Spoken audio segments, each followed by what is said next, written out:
अस्सलाम वालेकुम जी, this is Sonia और आज हम आईएमएफ के बारे में पढ़ेंगे। International monetary fund. आईएमएफ के बारे में आप शुरू से ही पढ़ते आ रहे हैं कि आईएमएफ होता क्या। हम सुनते आ रहे हैं कि पाकिस्तान में कभी भी कर्जे की जरूरत पड़ती है, जब हमारी इकॉनमी डाउन होती है तो हम हमेशा आईएमएफ से ही मदद मांगते हैं।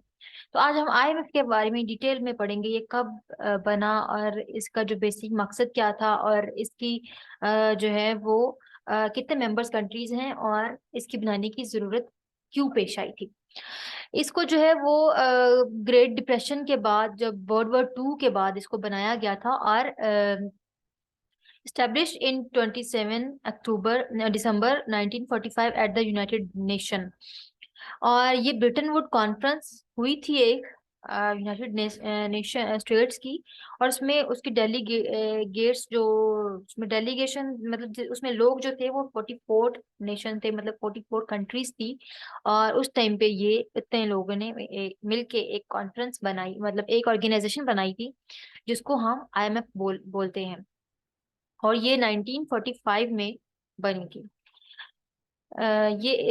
बहुत सारे लोग ये सोचते हैं कि ये कोई एक बैंक है या कोई एक ये क्या चीज है, मतलब कि जिससे लोग कर्जा लेने के लिए जाते हैं। ये बैंक नहीं है, ये एक ऑर्गेनाइजेशन है जिसे जो है वो बहुत इसके 190 कंट्रीज हैं। और जब भी इनकी किसी कंट्री की जो मेंबर कंट्रीज हैं इनको जरूरत पड़ती है तो वो यूनाइटेड ये आईएमएफ के पास जाती है। इसका जो बेसिक मकसद ये था, avoid fitting the competitive currency devaluation that contributed in the great depression of 1930। और IMF for primary mission to ensure the stability of the international monetary system, foster sustainable economic growth, resource available to country for correcting balance of payment, reduce poverty।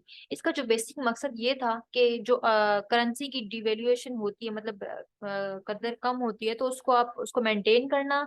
और economy की अच्छी growth, मतलब कोई किसी मुल्क की economy down है तो उसको सस्टेन, मतलब उसको स्टेबल करना। उसके बाद जो है इसको इसका बैलेंस ऑफ पेमेंट को जो है वो ठीक करने के लिए रिसोर्सेज प्रोवाइड करना और पॉवर्टी को कम करना, इसका बेसिक मकसद था।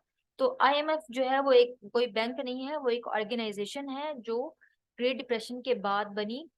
अब 44 नेशंस जो है उन्होंने मिल के इसको बनाया। और अब इसकी जो मेंबर कंट्रीज हैं वो 190 हैं।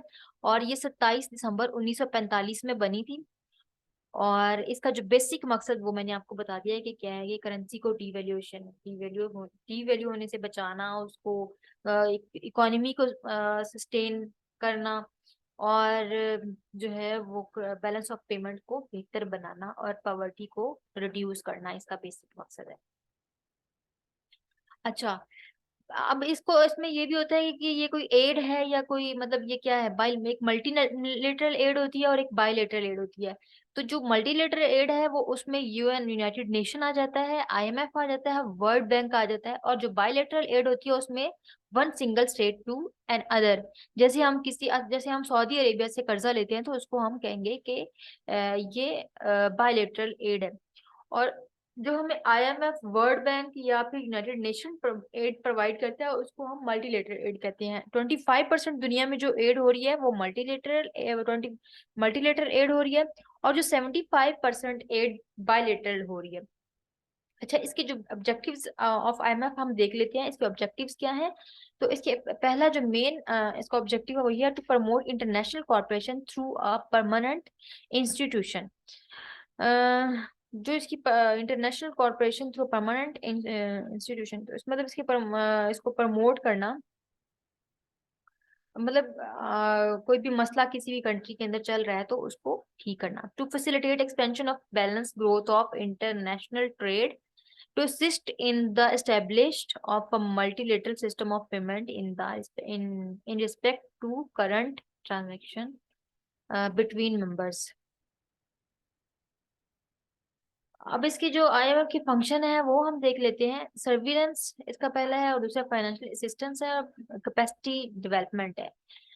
पहला सर्विलेंस हम देखते हैं। In order to maintain stability and prevent crisis in the international monetary system, the IMF monitors member country policy as well as national nation, regional and global economic and financial development through a formal system known as surveillance। मतलब IMF के अंदर एक surveillance है उनका, जिसमें जो है ना वो जितने भी उनके मेंबर्स कंट्रीज हैं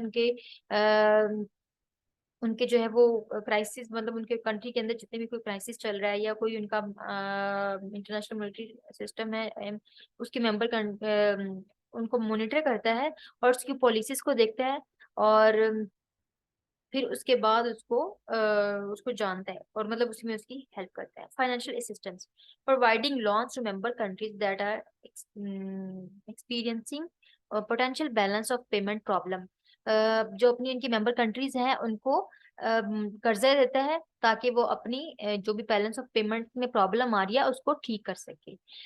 जैसे पाकिस्तान को हमेशा ही देखा जाता है कि हमेशा ही उनको प्रॉब्लम रहती है, तो वो पाकिस्तान हमेशा ही आईएमएफ के कर्जे ले लेके ही अपना जो है वो इकोनॉमी को चला रहा है, और कहा जाता है ऐसे।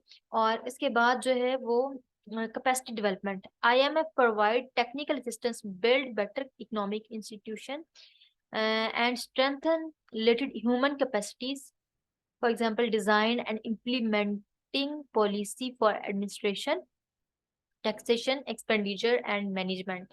आईएमएफ जो है वो टेक्निकल असिस्टेंस मतलब प्रोवाइड करता है, मतलब इस तरह करके उनको किसी कंट्री के अंदर, कोई भी कंट्री है उसके अंदर जाके अगर कोई उनको उनसे बेहतर तरीके से काम नहीं हो पा रहा, या उनको बताता है कि आप यहाँ यहाँ पे टैक्स लगाएं, यहाँ यहाँ पे आप जो है ना ये इस तरह पॉलिसीज बनाएं, और इस तरह करके जो टैक्स लगा के एक्सपेंडिचर जो आपके मैनेज किए जा सकते हैं, तो वो उनको इस तरह मशवरे भी देता है कि आप इस तरह करें, और उसके बाद जो है ना आपकी इकोनॉमी ठीक होगी, और मतलब चाहे उन्होंने कर्जा भी तो वापस लेना होता है।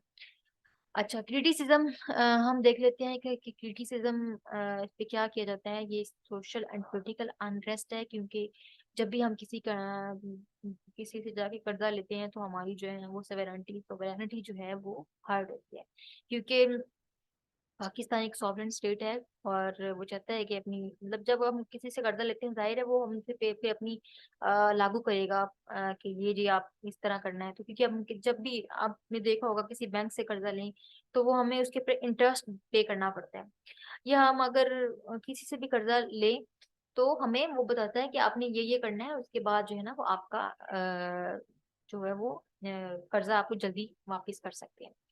तो इस तरह ये आईएमएफ भी बहुत सारी शर्तें शर्तें लगा के ही कर्जा हमें देता है, कि ऐसे नहीं कहा जाता कि हमारा मतलब देखे पहले कितना कर्जा था और अब कितना ज्यादा हो चुका है, हमें जो इनको इंटरेस्ट वापस करना होता है।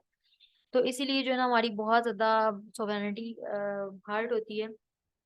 और जैसे हम लोग लोन लेते हैं, उसके बाद पेट्रोल पे कितनी ज्यादा उसकी कीमत हो जाती है, उस पे वो टैक्स लगा देता है हर चीज पे। अगर हम छोटा सा एक सोप भी खरीदते हैं तो उस पे भी आपने देखा होगा कि उसके ऊपर कितना टैक्स हम पे करते हैं हुकूमत को। तो ये आईएमएफ की शर्तें ही हैं कि आपको मतलब ऐसे डायरेक्ट टैक्स नहीं देना पड़ता, जैसे हम गाड़ी चला रहे हैं रोड के ऊपर या मोटरवे के ऊपर, सॉरी, तो हम उसके ऊपर उसका टैक्स देते हैं। जैसे हम इस्लामाबाद की तरफ जा रहे होते तो 1000 उसका टैक्स हम पे करते हैं, या किसी टोल प्लाजा के ऊपर जाएं तो उसके ऊपर भी उसका टैक्स होता है। तो ये भी एक जो है वो ये टैक्स हमें पे करना पड़ता है, मतलब इस तरह इसी तरह ही जैसे ये तो हमें डायरेक्ट पे करना पड़ता है, लेकिन हमें इनडायरेक्ट जो टैक्सेस होते हैं, जैसे हम कोई भी चीज खरीद रहे हैं, कोई भी सौदा लेने के लिए जाते हैं तो उसके ऊपर, कोई भी चीज खरीदेंगे तो उसके ऊपर टैक्स उन्होंने पहले से ही मेंशन किया होता है, मतलब पहले उसी उसी में से टैक्स काट लेते हैं। तो ये आईएमएफ की ही शर्त होती है कि हमें इसी तरह जो है ना वो टैक्स देना पड़ता है। Condition placed on the loan are the intensive and compromise the economic and political sovereignty of receiving countries। मतलब ये कंडीशन लॉन के ऊपर जो होती हैं वो बहुत ज्यादा इंटेंसिव होती है और कंप्रोमाइजिंग होती है economic and political sovereignty of receiving country. Secondly, IMF structural adjustment program require currency devaluation to enhance export, import, raise tax and subsidies। मतलब वो फिर ये कहता है कि आईएमएफ आप जो है ना वो स्ट्रक्चर बना के देता है आपको कि आपने इस तरह करके अपनी करेंसी उनकी डिवैल्यू, जाहिर है डिवैल्यू होती है जब आप अभी देखे कि डॉलर कितना ऊपर चला गया और रुपए की जो है ना वो कदर कितनी ज्यादा कम हो गई है। तो वो इम्पोर्ट एक्सपोर्ट जो हमने बंद की हुई है अपनी, और टैक्स,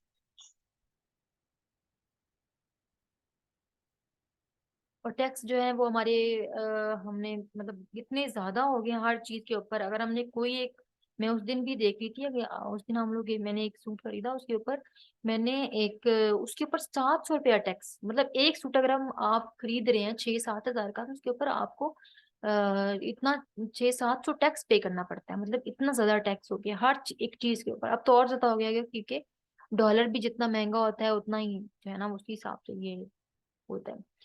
तो अब सब्सिडी जो है वो देखिए एंड कर दी जाएंगी, तो पाकिस्तानी अवाम जो है वो क्या करेगी कि कोई सब्सिडी नहीं दे रहे और हर चीज के ऊपर tax tax. Reflect the IMF believe in the economic liberalism and प्राइवेटिज्म।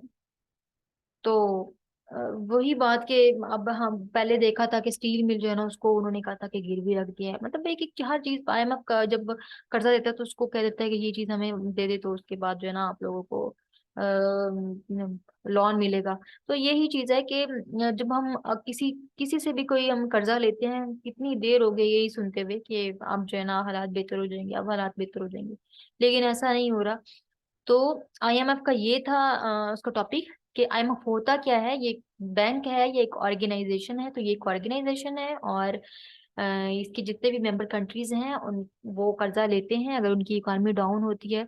और ये कब बनी थी ये भी मैंने आपको बताया, 27 दिसंबर 1945 को बनी थी। और ये इसके तब 44 मेंबर्स थे, और उसके बाद अब जो है ना वो 190 मेंबर्स है। तो पाकिस्तान भी इसका मेंबर है, तो इसी वजह से ही तो कर्जा, मतलब जब उनको जरूरत पड़ती है, मेरा तो ख्याल है कि अगर हम एक साल के अंदर दो दफा भी पाकिस्तान कर्जे ले रहा होता है, तो अल्लाह ताला रहम करे हमारी कंट्री के ऊपर। तो ये था जी आपका मेरा आज का टॉपिक। एक और भी चैनल है जिसके ऊपर मैं वीडियोस बना रही हूँ, इल्मी सेंटर फॉर PMS CSS। उसके ऊपर बहुत सारा जो पड़ा हुआ है आपका मटेरियल पड़ा हुआ है, उसके ऊपर आप पूरी CSS PMS की आपको वो मिल जाएगी सिलेबस। तो आप इसको भी प्लीज विजिट कीजिएगा, और इसको भी प्लीज लाइक और कमेंट करें, शेयर करें, और मेरे चैनल को प्लीज जरूर सब्सक्राइब करें, ताकि जो है आपको नई आने वाली वीडियो मिलती रहे। अल्लाह हाफिज।